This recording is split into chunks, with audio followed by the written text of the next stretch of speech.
Very good morning to all of you. चलिए Indian map की series को आगे बढ़ाते हुए आज हम भारत के चौथे स्टेट यानी कि हरियाणा के बारे में बात करने वाले हैं। इसके पहले हम जम्मू कश्मीर, पंजाब और हिमाचल प्रदेश के बारे में चर्चा कर चुके हैं। अगर किसी ने वो वीडियो नहीं देखा है तो उनकी लिंक आपको नीचे डिस्क्रिप्शन बॉक्स में और ऊपर आई सेक्शन मिल जाएगी, वहां पर जाकर आप बाकी तीनों वीडियो को चेक कर सकते हैं। चलिए बिना टाइम गवाए शुरुआत करते हैं हरियाणा के बारे में।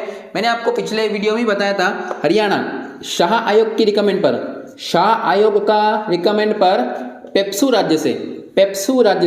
की बात करें तो Punjab east Patiala state union, Punjab east Patiala state union की तर्ज पर एक राज्य को अलग किया गया, हिंदी भाषा बोलने वाले राज्य, और उस राज्य का नाम रखा गया हरियाणा। उस राज्य का नाम हरियाणा रखा गया। हरि अर्थात होते हैं भगवान और याना मतलब होता है घर, अर्थात भगवान का घर, नाम रखा गया हरियाणा। हरियाणा में अगर हम बात करते हैं तो कुछ फेमस जगह है जो यहाँ पर काफी ज्यादा फेमस है। चलिए एक एक करके शुरुआत करते हैं। सबसे पहले इसके उत्तरी छोर से अगर शुरुआत करें तो जगह पड़ती है कालका। हमने जब हिमाचल प्रदेश पर डिस्कस किया था तो हिमाचल प्रदेश में मैंने आपको बताया था कि कालका शिमला रेल मार्ग काफी ज्यादा फेमस है। कालका से शिमला तक एक रेल मार्ग जा रहा है जहां पर प्रकृति का हर नजारा आपको देखने को मिलता है। और यह रेल मार्ग इतना फेमस है कि इसको यूनेस्को की विश्व धरोहर में भी शामिल किया गया है। तो कालका से शिमला तक रेल मार्ग काफी ज्यादा फेमस है। उसके नीचे बात करते हैं पंचकुला की, तो पंचकुला के एक बाबा काफी ज्यादा फेमस है, आप सभी को उनके बारे में पता होगा। चलिए आगे बढ़ते हैं। पंचकुला से थोड़ा नीचे आएंगे, पंचकुला से थोड़ा अगर नीचे उतरेंगे तो जगह पड़ती है अंबाला। यहाँ पर अंबाला में एक तो वायुसेना का एयरबेस है, अंबाला में वायुसेना का एयरबेस है जहां पर राफेल जहाज जो है वो रखे हुए हैं। क्योंकि अंबाला से हमारे दोनों दुश्मन हमारा पाकिस्तान और एक हमारा चीन, ये दोनों के दोनों दुश्मन बहुत पास पड़ते हैं। इसीलिए अंबाला में एयरबेस है जहां पर राफेल जहाज जो है वो रखा गया है। राफेल की अगर बात करें तो राफेल फ्रांस से लिया गया है और टोटल मिलाकर 36 राफेल जो है वो हमारे पास में आने वाले हैं। तो राफेल जहाज कहाँ रखा है? अंबाला में। वहीं हमारी आर्मी, इंडियन आर्मी का भी एक कैंट है, कैंट को फुल फॉर्म कंटेनमेंट कहा जाता है। तो अंबाला में कंटेनमेंट है, अर्थात अंबाला में दो हमारी आर्मी, एक मिलेगा आपको एयरबेस यानी कि वायुसेना और वहीं मिलेगी आपको थल सेना। दोनों के जो बेस है वो कहाँ मिलेंगे? आपको अंबाला में देखने को मिलेंगे। चलिए थोड़ी आगे बढ़ते हैं। अंबाला से अगर नीचे उतरेंगे, अंबाला से थोड़ा नीचे उतरेंगे, 3 जगह मिलेगी आपको का नाम से, एक मिलेगा कुरुक्षेत्र, एक आपको मिलेगा करनाल और तीसरा मिलेगा आपको कैथल। चलिए शुरुआत करते हैं कुरुक्षेत्र से। तो आप सभी को ज्ञात होगा कुरुक्षेत्र का तो वर्णन इतिहास में बहुत पुराने समय पर किया गया है। इसी कुरुक्षेत्र के मैदान में महाभारत का युद्ध लड़ा गया था। महाभारत का जो युद्ध लड़ा गया था वो कुरुक्षेत्र के मैदान लड़ा गया था, पांडवों और कौरवों के बीच में। पांडवों तथा कौरवों के बीच में इसी मैदान में महाभारत युद्ध लड़ा गया था। ये महाभारत का जो युद्ध था वो 18 दिनों तक चला था और हर एक दिन को एक पर्व के नाम से जाना जाता है। तो टोटल मिलाकर 18 पर्व है महाभारत में। टोटल मिलाकर इस महाभारत के अगर पुराने नाम की बात करेंगे तो इसका नाम हुआ करता था जय संहिता। जय संहिता के बाद में नाम पड़ा भारत, और जब बाद में जिसमें 1 लाख श्लोक हो गए तो टोटल मिलाकर इसका नाम रख दिया गया महाभारत। तो क्वेश्चन अगर आपसे पूछ सकते हैं कि महाभारत का पूरा नाम क्या हुआ करता था? जय संहिता। और इसी महाभारत में पर्व है भीष्म पर्व। महाभारत में भीष्म पर्व है और भीष्म पर्व में चर्चा की गई है भगवत गीता की। जी हाँ, भगवान श्री कृष्ण के द्वारा अर्जुन को दिया गया जो उपदेश था उसको भगवत गीता में उल्लेख किया गया है। उसका वर्णन महाभारत के भीष्म पर्व में किया गया है। और ये जो युद्ध है वो कहाँ लड़ा गया था? तो ये युद्ध लड़ा गया था कुरुक्षेत्र में। ठीक है, चलिए आगे बढ़ते हैं। कुरुक्षेत्र के बाद अगर थोड़ा नीचे उतरेंगे जगह पड़ती है करनाल। 2 कारणों से फेमस है। करनाल 2 कारणों से काफी ज्यादा फेमस है। एक तो डेयरी अनुसंधान केंद्र, यहीं पर मिलता है आपको डेयरी अनुसंधान केंद्र, जहां पर दूध के ऊपर रिसर्च की जाती है। दूध की प्रोडक्टिविटी कैसे बढ़ाई जाए, कैसे उसको ज्यादा से ज्यादा उसका उपयोग किया जाए, इन सभी चीजों पर रिसर्च कहां से की जाती है? आपका करनाल से की जाती है। दूध से अगर बात करें तो हमारे यहाँ पर भारत में श्वेत क्रांति की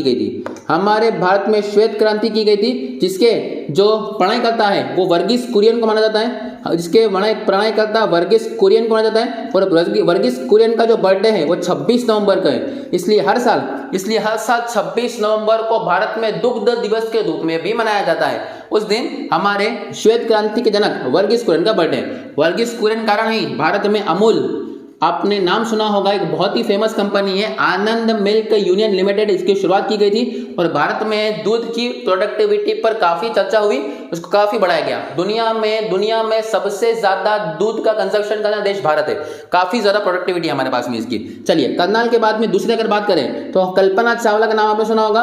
कल्पना चावला भारत की पहली महिला, भारतीय अमेरिकी पहली महिला जो अंतरिक्ष में गई थी। तो वो उनका जो संबंध है वो किस राज्य से रहा है? हरियाणा से रहा है और हरियाणा में करनाल से उनका संबंध है। एग्जाम में एक बार क्वेश्चन पूछा गया था कल्पना चावला का संबंध किस राज्य से है? तो हरियाणा में। और हरियाणा में किस जगह से है? तो हरियाणा में जगह पड़ती है करनाल। अपने अपोलो मिशन में वो कहां पर गई थी? अंतरिक्ष में। जाते समय उनके जहाज में किसी प्रकार की समस्या नहीं, लेकिन जब वो जहाज वापस आ रहा था, जब उनका जहाज अपोलो जहाज वापस आ रहा था तो आते समय उसमें एक होल हो गया। लेकिन जब कोई भी चीज जो यान होता है, जो शटल होता है, केवल अगर आपको सैटेलाइट भेजना होता है तो उसके लिए रॉकेट का प्रयोग किया जाता है। लेकिन अगर आपको किसी इंसान को भेजना होता है तो वहां पर शटल का प्रयोग होता है। उनका जो अपोलो शटल हुआ करता था, उनको जब वो लॉन्च किया जा रहा था तो लॉन्च करते समय एक स्पार्क उड़कर यहाँ पर लग चुका था। बाद में 4 महीने में चर्चा हुई जिसमें जानकारी मिली थी। जब वो आ रहा था तो यही जो छोटा सा छेद था, ये नीचे आते समय इतना बड़ा हो गया और उनका पूरा का पूरा जो शटल था वो क्या कर गया? ब्लास्ट कर गया। तो उनका जो संबंध है वो कहाँ से? आपका करनाल संबंध है। तो करनाल 2 कारण से फेमस है। एक तो यहाँ पर डेयरी अनुसंधान केंद्र है, वहीं अगर बात करें तो कल्पना चावला का संबंध किस जगह से मिलेगा आपको? करनाल से। अगर आपसे स्टेट पूछा जाता है तो स्टेट पड़ेगा हरियाणा। चलिए आगे बढ़ते हैं। जगह पड़ती है कैथल, कुरुक्षेत्र, कैथल और करनाल काफी जरा पड़ोस में मिलेंगे। कैथल का जो संबंध है वो इतिहास से रहा है। कैथल का संबंध इतिहास से रहा है। आपको ज्ञात होगा कि दिल्ली सल्तनत पर शासन करने वाली पहली और एकमात्र महिला इल्तुतमिश की बेटी, जिसका नाम था रजिया सुल्तान, जिसका नाम रजिया सुल्तान हुआ करता था। सन 1236 में शासिका बनी थी। 1236 में शासिका बनी थी। 36 में शासिका बनने के बाद पंजाब के एक राजा हुआ करते थे। पंजाब का एक शासक हुआ करता जिसका नाम था अल्तुनिया, जिसका नाम था अल्तुनिया। रजिया सुल्तान का पहले से विवाह हो चुका था, तो ये विवाह जो हुआ था याकूब के साथ था। लेकिन पंजाब के शासक अल्तुनिया ने रजिया सुल्तान के संरक्षण में रहने से मना कर दिया। अल्तुनिया ने मना कर दिया कि मैं किसी भी महिला के अंडर में नहीं रहूंगा। मैं नहीं मानता कि रजिया सुल्तान कौन है? शासिका है मेरे अंडर में, मैं उसके अंडर में नहीं रहना चाहता। इस बात का पता जब रजिया सुल्तान को लगा तो रजिया सुल्तान ने जाकर हमला कर दिया किसके ऊपर? अल्तुनिया के ऊपर। शुरुआत में रजिया सुल्तान की सेना काफी बहादुरी से युद्ध लड़ रही थी, लेकिन आगे चलकर अल्तुनिया की सेना भारी पड़ने लगी। जब अल्तुनिया की सेना भारी पड़ने लगी रजिया सुल्तान के ऊपर, तो रजिया सुल्तान को लगा कि अगर मैं हार जाऊंगी तो पूरे के पूरे दिल्ली सल्तनत में या लोगों में मेरी काफी इज्जत खराब होगी। इसलिए रजिया सुल्तान ने चलते युद्ध में अल्तुनिया को प्रपोज कर दिया कि मुझसे विवाह कर लीजिए। अल्तुनिया ने युद्ध छोड़ा और दोनों से क्या कर लिया? विवाह कर लिया। वहीं जब अल्तुनिया और रजिया सुल्तान पंजाब से जब हरियाणा के रास्ते कैथल तक आ रहे थे तो वहीं डाकुओं ने मिलकर दोनों की हत्या कर दी। 40 सरदार हुआ करते थे। 40 सरदार, इन 40 सरदारों के बारे में हम इतिहास में पढ़ेंगे। सरदार मतलब जो गुलाम चालीसा गठन जो इल्तुतमिश ने किया था, इन 40 सरदारों ने अफवाह फैला दी कि यहाँ पर बहुत बड़ा धन यहाँ पर आने वाला है कैथल के रास्ते में। तो डाकुओं ने मिलकर किसकी हत्या कर दी? तो डाकुओं ने मिलकर रजिया सुल्तान और अल्तुनिया दोनों की हत्या कर दी और बाद में भेजकर याकूब की भी हत्या कर दी। ये सब कारनामा इन 40 सरदारों का था कि नहीं चाहते थे कि किसी भी महिला को क्या बनाया जाए? दिल्ली की गद्दी पर बैठाया जाए। तो कैथल में सन 1240 में किसकी हत्या कर दी गई थी? रजिया सुल्तान के साथ में अल्तुनिया की हत्या कर दी गई थी। चलिए आगे बढ़ते हैं। जगह पड़ती है पानीपत। भारतीय इतिहास के 3 सबसे फेमस युद्ध, पूरे भारतीय इतिहास के सबसे फेमस युद्ध पानीपत के युद्ध इसी मैदान में लगे थे। चलिए इन तीनों युद्ध के बारे में मैं आपको थोड़ी इंफॉर्मेशन देता हूँ। सबसे पहले बात करते हैं पानीपत का प्रथम युद्ध के बारे में। पानीपत का प्रथम युद्ध जो लड़ा गया था 21 अप्रैल। अगर सन की बात करेंगे तो 1526 से आमने सामने कौन थे? एक तरफ हुआ करता था बाबर और बाबर का सामना कर रहा था इब्राहिम लोदी। कर रहा था। बाबर इस युद्ध को जीत गया था, इब्राहिम लोदी युद्ध हार जाता है। इब्राहिम लोदी अंतिम शासक था दिल्ली सल्तनत का और पहला शासक था जिसकी मृत्यु युद्ध भूमि में लड़ते लड़ते हुई थी। इब्राहिम लोधी युद्ध हार गया। तो पानीपत का प्रथम युद्ध 21 अप्रैल 1526 को कहाँ लड़ा गया था? पानीपत के मैदान में। अगर बात करते हैं पानीपत के दूसरे युद्ध के बारे में, बात करें पानीपत के दूसरे युद्ध के बारे में, तो ये लड़ा गया था सन 1556 में 5 नवंबर 1556 को पानीपत का दूसरा युद्ध दूसरा युद्ध अकबर तथा हेमू के बीच में लड़ा गया था। हेमू अंतिम विक्रमादित्य की उपाधि धारण करने वाला व्यक्ति हुआ करता था, एक बनिया था हेमू। अगर बात करें तो इस युद्ध को अकबर जीत चुका था और कौन हार चुका था? हेमू युद्ध हार चुका था। हालांकि अकबर इस युद्ध में पार्टिसिपेट नहीं किया था। अकबर इस समय 14 वर्ष का एक छोटा सा बच्चा हुआ करता था, किंतु अकबर शासक था, इसलिए नाम इसका आएगा अकबर का। ये युद्ध एक्चुअल में बैरम खान द्वारा लड़ा गया था। तीसरे युद्ध की बात करते हैं, पानीपत के तृतीय युद्ध की बात करेंगे तो ये अहमद शाह अब्दाली तथा सामने हुआ करते थे मराठा और ये युद्ध 14 जनवरी सन 1761 में लड़ा गया था, जिसमें अहमद शाह अब्दाली युद्ध को जीत जाता है और मराठा युद्ध को हार जाते हैं। तो ये तीनों के तीनों भारतीय इतिहास के सबसे फेमस युद्ध इन 3 जगहों पर लड़े गए थे। जगह तो पानीपत ही थी, इन 3 अलग अलग समय पर। आजकल के एग्जाम में पानीपत से डेट पूछने लगे हैं, तो डेट भी याद रखिएगा। 21 अप्रैल 1526 को, सेकंड 5 नवंबर 1556 को और तीसरा 14 जनवरी 1761 को। पहले युद्ध में बाबर जीत चुका था, दूसरे में अकबर जीत चुका था और तीसरे में अहमद शाह अब्दाली युद्ध को जीत चुका था। तो ये जगह फेमस है पानीपत के नाम से। तो हरियाणा में काफी ज्यादा फेमस युद्ध के कारण फेमस रहा है। पानीपत हुआ, आपका कुरुक्षेत्र हुआ, काफी फेमस युद्ध यहाँ पर हुए। यूपीएससी में एक बार क्वेश्चन पूछा गया था, यूपीएससी के मेंस में क्वेश्चन एक बार पूछा गया था कि क्या कारण है कि इतिहास के सबसे महत्वपूर्ण युद्ध हरियाणा में लड़े गए हैं। कारण ये है कि एक तो ये हरियाणा जो काफी, अगर अपन ऊपर की बात करेंगे, अगर अपन भारत इसके ऊपर की बात करते हैं तो वहाँ पर काफी पथरीला एरिया है। यहाँ पर मैदानी भाग ज्यादा है, यहाँ की जलवायु इतनी अच्छी कि ना ज्यादा गर्मी ना ठंडी पड़ती है, प्लस यहाँ से अंतर्राष्ट्रीय सीमा पास पड़ती है। अगर कोई देश या कोई बाहर से हमला करने आता है तो वो वापस अगर हारते समय तो वहां से भाग सकता है। तो काफी सारे पॉइंट बनाकर आप लिख सकते थे कि इससे मैं क्यों ये यहाँ पर युद्ध फेमस युद्ध लगे थे। चलिए आगे बढ़ते हैं। पानीपत के बाद नीचे पड़ेगा आपका सोनीपत। पानीपत के बाद पड़ेगा आपका सोनीपत। जुड़वा शहर बोल सकते हैं इनको, जुड़वा शहर बोल सकते हैं। जुड़वा शहर उन शहरों को कहा जाता है जिनकी दूरी आपस में काफी ज्यादा कम होती है, काफी पहुंचना आपस में पास होता है इनके लिए। जैसे हैदराबाद, सिकंदराबाद जुड़वा शहर माने जाते हैं, जैसे पानीपत, सोनपत जुड़वा शहर की कैटेगरी में शामिल कर सकते हैं। चलिए आगे बात करते हैं। सोनीपत से अगर आप लेफ्ट चलेंगे, सोनीपत से अगर लेफ्ट चलेंगे तो जगह पड़ती है हिसार। सोनीपत से थोड़ा आगे चलेंगे लेफ्ट में जगह पड़ती है हिसार। भैंस अनुसंधान केंद्र, काफी इंपॉर्टेंट क्वेश्चन ध्यान दीजिएगा। यहां पर अगर बात करें तो भैंस अनुसंधान केंद्र कहां स्थित है? तो भैंस अनुसंधान केंद्र पड़ता है आपका हिसार में। दूध अनुसंधान केंद्र पूछेंगे तो कहां पड़ेगा आपका? करनाल में। और अगर भैंस अनुसंधान केंद्र पूछा जगह पड़ेगी आपका हिसार में। हिसार के थोड़ा नीचे आगे जगह मिलेगी भिवानी। अगर आप हरियाणा का फिजिकल मैप चेक करेंगे, हरियाणा के फिजिकल मैप अगर आप ध्यान देंगे तो वहां लिखा होगा भिवानी का बांगर। हरियाणा में मैदान को बांगर कहा जाता है, तो वहां जगह पड़ती है भिवानी का बांगर, वो एग्जैक्टली इस जगह पर पड़ती है। चलिए थोड़ा आगे बढ़ते हैं। अब बात करते हैं दिल्ली की। ये देखिए यहां पड़ती है देश की राष्ट्रीय राजधानी दिल्ली। अब दिल्ली से क्वेश्चन पूछेंगे कि दिल्ली 2 स्टेट से घिरा हुआ है, तो दिल्ली 3 तरफ से किस राज्य से घिरा हुआ है? तो दिल्ली 3 तरफ से तो घिरा है हरियाणा से, और दिल्ली 4थी तरफ से घिरा है हमारा उत्तर प्रदेश से। तो दिल्ली 3 तरफ से हरियाणा से घिरा है और एक तरफ पड़ता है आपका उत्तर प्रदेश। अब बात करें, दिल्ली एक ऐसी जगह है जहां पर हर राज्य कल्चर देखने को मिलेगा। मतलब भारत के जितने भी राज्य हैं वो सारे लोग आपको कहां देखने को मिलेंगे? दिल्ली में। और राष्ट्रीय राजधानी होने के कारण सारे के सारे लोग दिल्ली में आकर बसना चाहते हैं। इसलिए आसपास के सारे लोग दिल्ली में आकर बसने लगे। तो दिल्ली धीरे धीरे दिल्ली की पॉपुलेशन बढ़ने लगी। अब यहाँ पर एरिया को बढ़ाने की जरूरत पड़ी, एरिया को बढ़ाने की आवश्यकता पड़ी। देखिए ये दिल्ली है तो दिल्ली भर गई। बाद में बनाई गई नई दिल्ली भी धीरे धीरे बढ़ना शुरू हो गई। लोगों की काफी ज्यादा संख्या इस क्षेत्र में बढ़ने लगी। बाद में दिल्ली से सटा वो एरिया जो किससे लगता था? हरियाणा से। उसको जगह को नाम दिया गया गुरुग्राम। और गुरुग्राम में काफी ज्यादा डेवलपमेंट किया गया। गुरुग्राम में इतना ज्यादा डेवलपमेंट किया गया और दिल्ली से कनेक्टिविटी गुरुग्राम की काफी फास्ट है। दिल्ली की कनेक्टिविटी गुरुग्राम से काफी फास्ट है। आपको 100 किलोमीटर जाने में मात्र 1 घंटे का समय लगता है, और यहाँ पर फैसिलिटीज काफी अच्छी दी गई। इसलिए सारे लोग दिल्ली से निकल कर जाकर बसने लगे। कहाँ पर? गुरुग्राम में। दिल्ली से लोग निकले और कहाँ जाकर बस गए? गुरुग्राम में जाकर बस गए। उसके बाद में धीरे धीरे गुरुग्राम भी बनने लगा, लेकिन यहाँ पर मल्टी सिस्टम चलेगा। दिल्ली में प्लाट बिक रहे थे, गुरुग्राम में धीरे धीरे सड़कें काफी अच्छी है, कनेक्टिविटी काफी अच्छी है, तो लोग धीरे धीरे दिल्ली से निकलकर कहाँ बस गए? गुरुग्राम में। वहीं अब ये गुरुग्राम का क्षेत्र भी धीरे धीरे बनने लगा, तो वही क्षेत्र लिया गया यूपी से।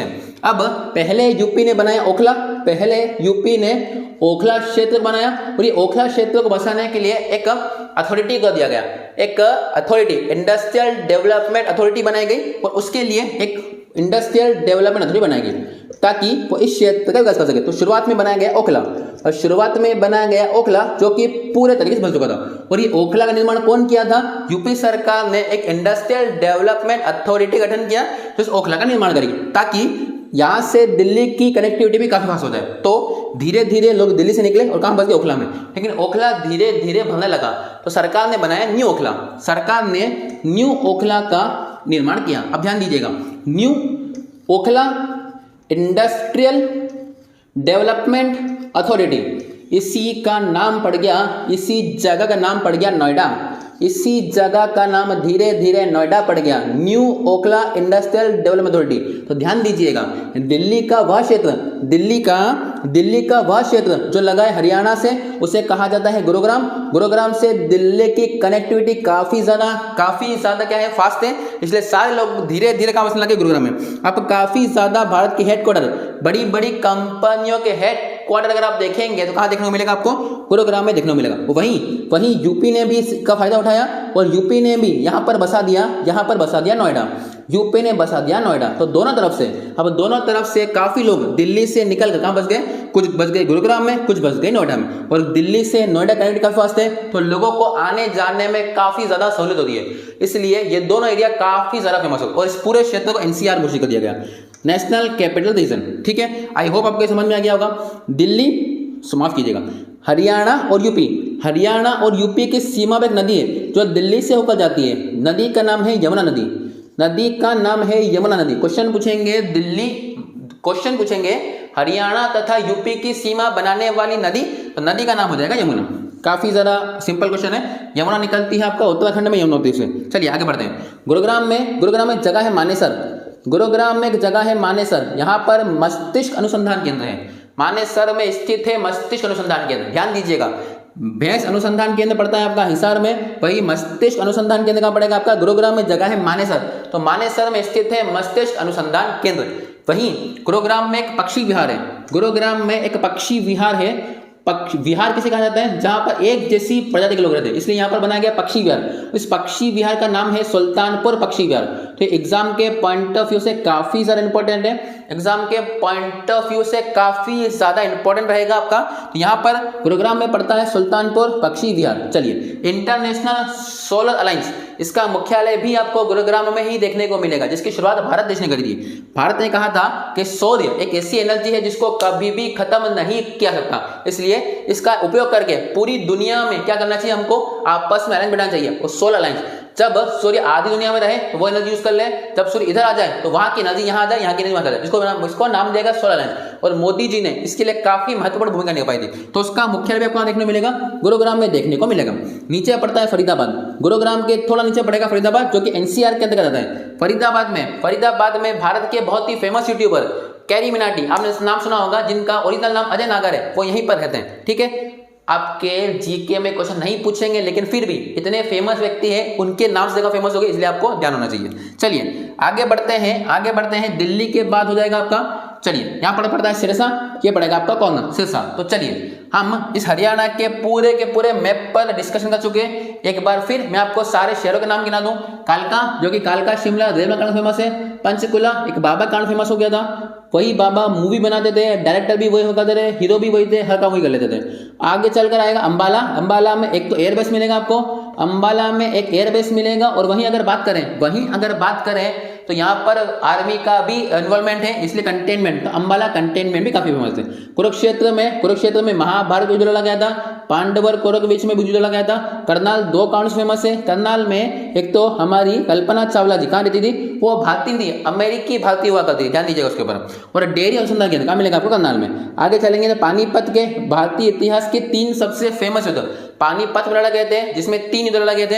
आगे चलकर पड़ता है कैथल, सन 1240 में रजिया सुल्तान की हत्या कहाँ कर दी गई थी, कैथल में कर दी गई थी। पानीपत के नीचे पड़ता है आपका सोनीपत, तो पानीपत सोनीपत जुड़वा शहरों में आएंगे। आगे चलकर जगह पड़ती है आपका गुरुग्राम। दिल्ली का वह क्षेत्र जो हरियाणा से लगा है उसका नाम पड़ गया गुरुग्राम, और दिल्ली का वह क्षेत्र जो यूपी से लगा है उसका नाम पड़ गया नोएडा। तो new Okhla industrial development authority नाम उसका पड़ जाएगा ओखला। ये पड़ता है फरीदाबाद, मैंने आपको अभी बताया अजय नागर यानी कि कैरीमिनाटी कहाँ के हैं, फरीदाबाद के हैं। जगह पड़ती है हिसार, भैंस अनुसंधान केंद्र कहाँ पड़ेगा आपका, हिसार में। और जगह पड़ती है हरियाणा में मैदान को बांगर कहा जाता है, तो भिवानी का बांगर, क्वेश्चन पूछेंगे अगर आपसे भिवानी का बांगर किस जगह पर है, तो वो पड़ता है हरियाणा में। जगह पड़ती है सिरसा। इस तरीके से हमारा हरियाणा जो राज्य है वो समाप्त होता है। हरियाणा में जाट समुदाय का काफी ज्यादा इन्वॉल्वमेंट है। जो किसान आंदोलन हुआ था उसमें काफी महत्वपूर्ण भूमिका यहाँ के लोगों के द्वारा निभाई गई, और किसान यहाँ पे काफी ज्यादा परिपक्व है, काफी अच्छे किसान यहाँ पे देखने मिलेंगे। आई होप आपको वीडियो पसंद आया होगा। वीडियो अगर आपको पसंद आया है तो वीडियो को लाइक कीजिए। हमारी इतनी मेहनत पर देखिए, इतनी सी क्लास में पढ़ाने के लिए हमको पसीना, तो आप इतनी सी मेहनत, आपका लाइक करने में कुछ भी नहीं जाएगा। प्लीज वीडियो को लाइक कीजिए, चैनल सब्सक्राइब कीजिए। मिलते हैं अगली वीडियो में, तब तक के लिए जय हिंद।